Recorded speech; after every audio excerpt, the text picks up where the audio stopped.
اللہ کا لفظ عربی گرامر الہ سے نکلا ہے، اور عربی لفظ الہ یعنی الہ دا گاڈ، الہ کے کتنے بہترین معنی ہیں آپ لوگ جانتے ہیں؟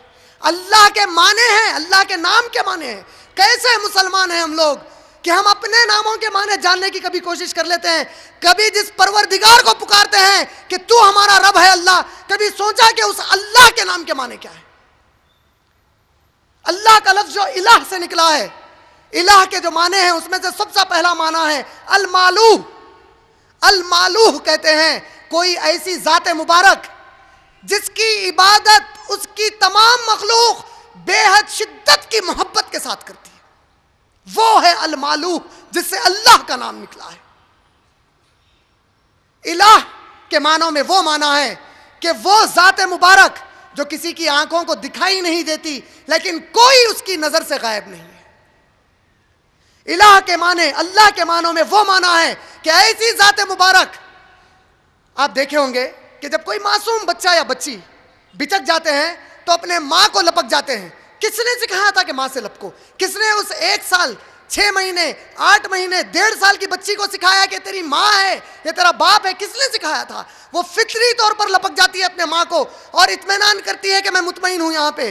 اسی طرح اللہ الہ اس ذات مبارک کو کہتے ہیں جو ذات مبارک کی جانب اس کی تمام مخلوق، انسان اور تمام مخلوق پوری محبت اور اطمینان کے ساتھ لپک کر دوڑ کر جاتی ہے۔ اللہ یا الہ اس ذات مبارک کو کہتے ہیں کہ جب اس کو یاد کیا جائے، غم کی حالت میں یاد کرو تو دل کو سکون، خوشی کی حالت میں یاد کرو تو دل کو سکون، جس حالت میں یاد کیا دل کو سکون۔ اللہ یا الہ کے معنوں میں یہ بھی ہے کہ وہ ذات مبارک جو ہر لمحہ، ہر حالات میں، ہر وقت میں سب کی حفاظت کرتا ہے۔ کبھی سوچا کہ 2/3 اس زمین پر پانی ہے، وہ کون ذات مبارک ہے جو اس 2/3 پانی کو تھامے ہوئے ہے کہ 1/3 زمین پر پھیل نہ جائے؟ دیکھا کہ تھوڑا سا پانی ایک خطے زمین کا تھوڑا سا پھیل گیا تو 1 لاکھ کو ڈبا کر نکل گیا۔ وہ کون سی ذات ہے جو 2/3 پانی کو تھامے ہوئے ہے ان مخلوقات کی حفاظت کرتے ہوئے؟ یہ ہے ہمارا وہ اللہ، اور اس کے بارے میں ہم کو ذری فکر تک نہیں ہے۔ ہم کیسی نافرمانیاں کرتے ہیں اس اللہ سبحانہ وتعالیٰ کی۔ ہم جانتے ہیں کہ اللہ کتنا بڑا ہے۔ جب آپ لوگ آیت الکرسی پڑھتے ہیں، جب کہتے ہیں وسع کرسیہ السماوات والارض، اس کی کرسی پھیلی ہے آسمانوں اور زمین پر۔ ابن کثیر رحمۃ اللہ علیہ اپنی تفسیر میں کہتے ہیں کرسی اللہ کی کیا ہے؟ اللہ کے نبی صلی اللہ علیہ وسلم نے فرمایا کہ اے صحابہ، اگر تم ایک ایسے ریگستان میں جا کر کھڑے ہو جاؤ جہاں جدھر نظر ڈالو صرف ریگستان ہی ریگستان نظر آئے، کوئی ایک ایسی چیز نہیں جو ریگستان کے سوا نظر آئے، اور اس ریگستان میں اگر تم اپنے کن انگلی سے ایک انگوٹھی نکال کر پھینک دو تو وہ انگوٹھی تمہاری ریگستان کے مقابلے میں کتنی بڑی ہے؟ صحابہ نے کہا یا رسول اللہ صلی اللہ علیہ وسلم، وہ تو اتنی سی انگوٹھی ہے، اس کا کیا مقابلہ اس ریگستان سے؟ کہا کہ یہ جو پوری کائنات ہے اللہ کی کرسی کے مقابلے میں اس انگوٹھی کی مانند ہے۔ اور کرسی کئی کے لیے ہے؟ اللہ اس کرسی پر بیٹھتا نہیں ہے، صرف اللہ کا پیر ہے اس کرسی پر۔ اللہ ثم استوى علی العرش، اللہ نے اپنے آپ کو عرش پر قائم کیا۔ اور کئی معصوم مسلمان کہتے ہیں اللہ ہر جگہ موجود ہے۔ ابو حنیفہ رحمۃ اللہ علیہ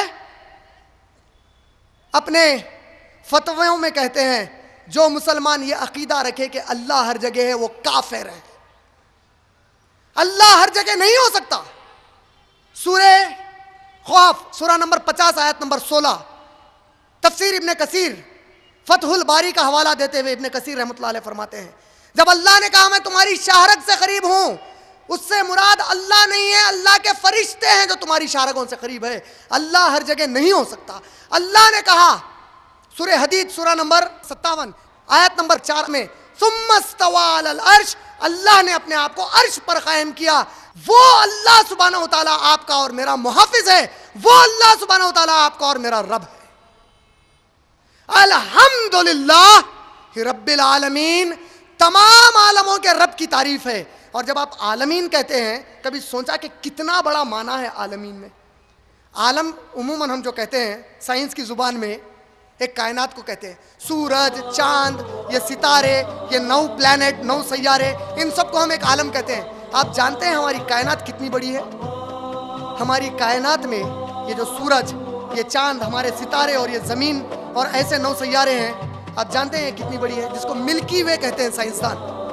اس ہماری کائنات میں جو ستارے آپ دیکھ رہے ہیں، سائنس نے دوربین سے معلوم کیا ہے کہ 200 بلین ستارے اس ہماری کائنات میں موجود ہیں. اور آج سائنس کہتی ہے کہ ایسی کائناتیں جس میں 200 بلین ستارے ہیں، ایسے لگ بھگ 250 بلین کائناتیں انہوں نے دیکھی.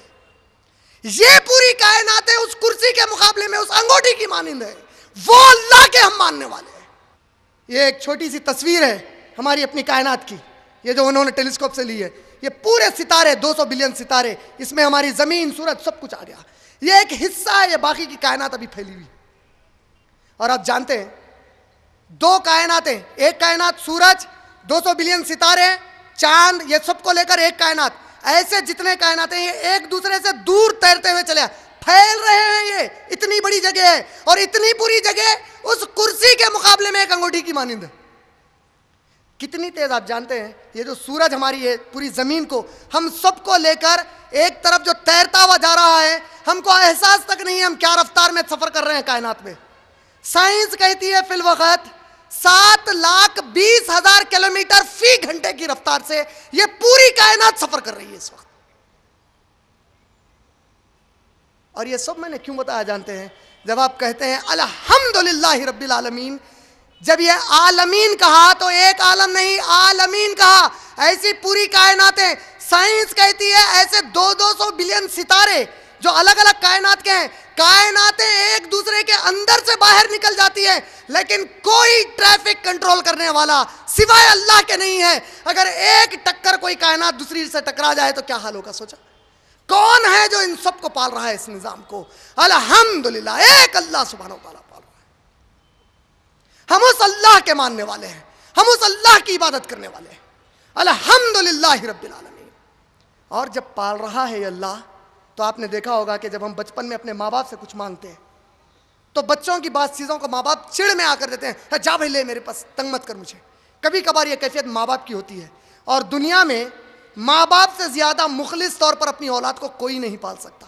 یہ بات طے ہے، یہ بالکل کھری کوٹ بات ہے کہ ماں باپ سے مخلص طور پر اولاد کو کوئی نہیں پال سکتا. لیکن ایسے مخلص ماں باپ بھی کبھی کبھار اولاد سے تنگ آ کر کہتے ہیں جا بھائی لے لے، تیرے کو جو ہونا ہے، مجھے تنگ مت کر. لیکن جب اللہ ہم کو پالتا ہے تو اللہ ہم کو بتا رہا ہے کیسے پالتا ہوں. الحمدللہ رب العالمین. زچ میں آ کر نہیں پالتا، بلکہ الرحمن الرحیم بن کر پالتا ہوں. رحمان اور رحیم بن کر پالتا ہوں. میں زچ نہیں ہوتا. تم مجھے شرک کر کے گالی دیتے ہو. یہ مسلمان کلمہ پڑھ کر ہیپی کرسمس کہتا ہے کہ عیسیٰ میری ناجائز اولاد ہے، اور عیسائی کو ہیپی کرسمس کہتا ہے، تب بھی میں اس کو رزق دیتا ہوں اور اس کی حفاظت کرتا ہوں.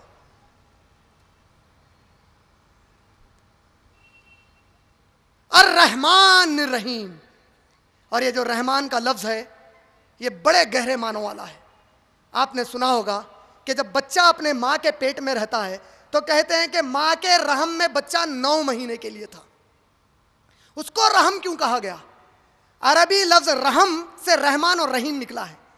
رحم ماں کے پیٹ کو اس لیے کہا گیا کیونکہ رحم عربی میں کسی ایسی جگہ کو کہتے ہیں جہاں پر کوئی چیز رکھ دی جائے تو اس چیز کے بغیر مانگے کے اس چیز کے رہنے کے لیے جو ضروریات ہیں وہ پوری کر دی جاتی ہیں. جب ماں کے پیٹ میں آپ اور میں 9 مہینے تھے، کبھی ہم نے اپنی ماں کو ان 9 مہینوں میں کہا کہ ماں مجھے بھوک لگی ہے، کچھ کھانا کھلا؟ کبھی اس ماں کو کہا کہ ماں ذرا اس کروٹ بدل جا، مجھے ادھر تکلیف ہوتی ہے؟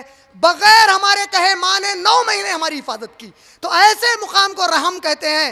رحمان اللہ اس لیے ہے کہ وہ کہتا ہے بندے تو مجھے بار بار یاد دلانے کی ضرورت نہیں ہے کہ مجھے تجھے پالنا ہے، میں تیرے بغیر مانگے تیرے ضروریات کے تمام سامان میسر کر دیا.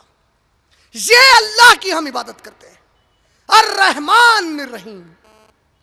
اور پھر جب اللہ رحمان اور رحیم 2 بار کہہ رہا ہے، دونوں کے معنی تو ایک ہے، تو کیا اللہ تعالیٰ نعوذ باللہ اپنی ووکیبلری بتا رہے ہیں کہ مجھے رحمان کا بھی لفظ معلوم ہے اور رحیم کا بھی؟ نہیں. اللہ الرحیم پوری انسانیت کے لیے ہے، جس میں مسلم اور غیر مسلم آ گئے، جس میں جانور اور پرند آ گئے، یہ تمام آ گئے. اللہ کے نبی صلی اللہ علیہ وسلم کی حدیث مبارک صحیح بخاری جلد نمبر 4 حدیث نمبر 416 کہ اللہ نے جب کائنات کو مکمل تکمیل کر دیا، تخلیق کر دیا، تو اس نے کہا کہ آج میں نے اپنے جلال پر میرے رحمت کی صفت کو غالب کر لیا۔ اور اللہ کے رسول صلی اللہ علیہ وسلم سنیے کیا فرماتے ہیں۔ صحیح بخاری جلد نمبر 8 حدیث نمبر 476 میں اللہ کے نبی صلی اللہ علیہ وسلم فرماتے ہیں اللہ نے اپنی رحمت کو 100 حصوں میں بانٹ دیا، اور ان 100 حصوں میں سے صرف ایک حصہ 1%، 1%، ایک حصہ اپنی رحمت کا پوری کائنات میں بانٹ دیا۔ اس وجہ سے نبی صلی اللہ علیہ وسلم فرماتے ہیں کہ تم دیکھتے ہو کہ ماں اولاد سے محبت کرتی ہے، اولاد ماں سے محبت کرتی ہے، جانور ایک دوسرے سے محبت کرتے ہیں، انسان اپنے رشتے قائم رکھتے ہیں۔ تم لوگ جو محبت آپس میں کرتے ہو وہ اس 1% رحم کا نتیجہ ہے، اور وہی 1% رحم ہے کہ کبھی ٹھنڈے دل سے سوچو کہ اس 1% رحم میں ہمارے نبی رحمت للعالمین اس 1% رحمت کا حصہ ہے۔ ہم ہمارے نبی سے جو محبت کرتے ہیں صلی اللہ علیہ وسلم سے، وہ 1% رحمت کا حصہ ہے۔ ہم جو قیامت میں اللہ کے نبی صلی اللہ علیہ وسلم کا سامنا کرتے وقت محبت دیکھیں گے نبی صلی اللہ علیہ وسلم اور تمام مخلوق کی، وہ صرف 1% کا حصہ ہے۔ ہمارے نبی صلی اللہ علیہ وسلم جو پوروں سے محبت کیے ہیں وہ اللہ کی اس 1% رحمت کا حصہ ہے۔ میں نہیں کہتا ہوں، اللہ کے رسول صلی اللہ علیہ وسلم کہتے ہیں یہ بات۔ یہ جو دنیا میں سورج کی روشنی مشرق کو بھی دی جاتی ہے، نافرمان کو بھی دی جاتی ہے، بارش کا پانی دیا جاتا ہے، یہ صرف الرحیم کا نتیجہ ہے۔ پھر الرحمان کیا ہے؟ سوچو میرے بھائیوں، سوچو میری بہنوں، اللہ کتنا محبت کرتا ہے مسلمانوں سے۔ اللہ کے نبی فرماتے ہیں جب قیامت واقع ہوگی تو جو 99% رحمت کے حصے ہیں میرا اللہ میری اس امت کے لیے اٹھا کے رکھا ہے۔ یہ ہے وہ اللہ جو الرحمن اور رحیم ہے۔ اس اللہ کی ہم عبادت کرتے ہیں، اور کیسے ہمارا جی گوارا کرتا ہے کہ اس اللہ کے نافرمان پھر بن جائے۔ الحمدللہ رب العالمین الرحمن الرحیم۔ اور پھر ہم نے کہا مالک یوم الدین، قیامت کے دن کا اکیلا بادشاہ۔ آپ تعجب کریں گے کہ جو ہندو دوست احباب کہتے ہیں کہ جنم کے بعد جنم ہے، جب آپ ان کی رگوید پڑھیں گے تو رگوید میں آپ کو معلوم ہوگا کتاب نمبر 10 سبق نمبر 14 منترا نمبر 2 کتاب نمبر 4 باب نمبر 5 منترا نمبر 5 میں، اور اتھروا ویدا کتاب نمبر 6 باب نمبر 120 منترا نمبر 1 کتاب نمبر 6 باب نمبر 120 منترا نمبر 3 میں ان کو یہی بتایا گیا ہے کہ اس موت کے بعد صرف ایک ہی زندگی، پورن جنم پورن جنم پھر پورن جنم۔ یہ ان کی کتابوں سے ثابت نہیں ہے، صرف ایک جنم ہے اس کے بعد، جس طرح ہمارا ایمان ہے۔ اور پھر ان کو ان کتابوں میں وید شاستروں میں بتایا گیا ہے کہ ان کو بھی حساب کتاب دینا ہے اپنے اعمال کا۔ جب آپ بائبل پڑھیں گے تو اس پوری بائبل میں جو عیسائیت آج پڑھتی ہے پوری دنیا بھر کی، اس پوری بائبل میں جیزس کرائسٹ نے کہیں بھی نہیں کہا کہ تم لوگ یہ ایمان رکھ لو کہ میں تمہارے لیے مر گیا اور تمہارے گناہ معاف ہو جائیں گے۔ یہ چیلنج ہے کسی عیسائی کو کہ ایک جملہ ان کی اپنی زبانی اس میں سے بتا دے۔ بلکہ جب آپ پرانا عہد نامہ پڑھتے ہیں اس بائبل کا، جو یہودیوں کی بھی مقدس کتاب ہے، book of Ezekiel chapter number 18 verse number 20 میں آیا ہے The soul that sinneth it shall die. The father shall not bear the iniquity of the son, neither shall the son bear the iniquity of the father. The wickedness of the wicked is upon him, and the righteousness of the righteous is upon him. مانا یہ ہوا کہ جو کوئی نفس برا کام کرے گی اس برائی کا انجام اس بری نفس کے لیے ہے۔ کوئی بیٹا اپنے باپ کے برے اعمال کا صلہ نہیں بھگتے گا، نہ کوئی باپ اپنے بیٹے کے برے اعمال کا صلہ بھگتے گا۔ جو کوئی اچھا کام کرے گا وہ اچھائی کا فائدہ اسی کے لیے ہے، جو کوئی برا کام کرے گا اس برائی کا وبال اسی کے لیے ہے۔ اور جیزس کرائسٹ نے ان کو نئے عہد نامے میں gospel of Matthew chapter number 5 verse number 20 میں کہا کہ جب تک کہ تمہاری نیکیاں اے مجھے ماننے والوں، تمہاری نیکیاں جب تک کہ تمام دوسرے نہیں ماننے والوں سے افضل نہیں ہو جاتی، تم لوگ ہرگز جنت میں نہیں جا سکتے۔ قرآن نے کہا سورہ زلزال قرآن مجید کا 99واں سورہ آیت نمبر 7 اور 8 میں، جس نے رائی کے دانے کے برابر نیکی کی اس کو اس کا حساب دینا پڑے گا، جس نے رائی کے دانے کے برابر برائی کی اس سے اس کا حساب لیا جائے گا۔ مالک یوم الدین، وہ حساب لے گا کون؟ وہ اللہ جس کی ہم عبادت کرتے ہیں وہ اکیلا اس دن حساب لے گا۔ اللہ سبحانہ و تعالیٰ فرماتے ہیں سورہ رحمان قرآن مجید کا 55واں سورہ آیت نمبر 26 اور 27 میں، کل من علیہا فان، سب کچھ فنا کر دیا جائے گا، سب کچھ موت کے حوالے ہو جائے گا، صرف تیرے رب کی ذات بچ جائے گی۔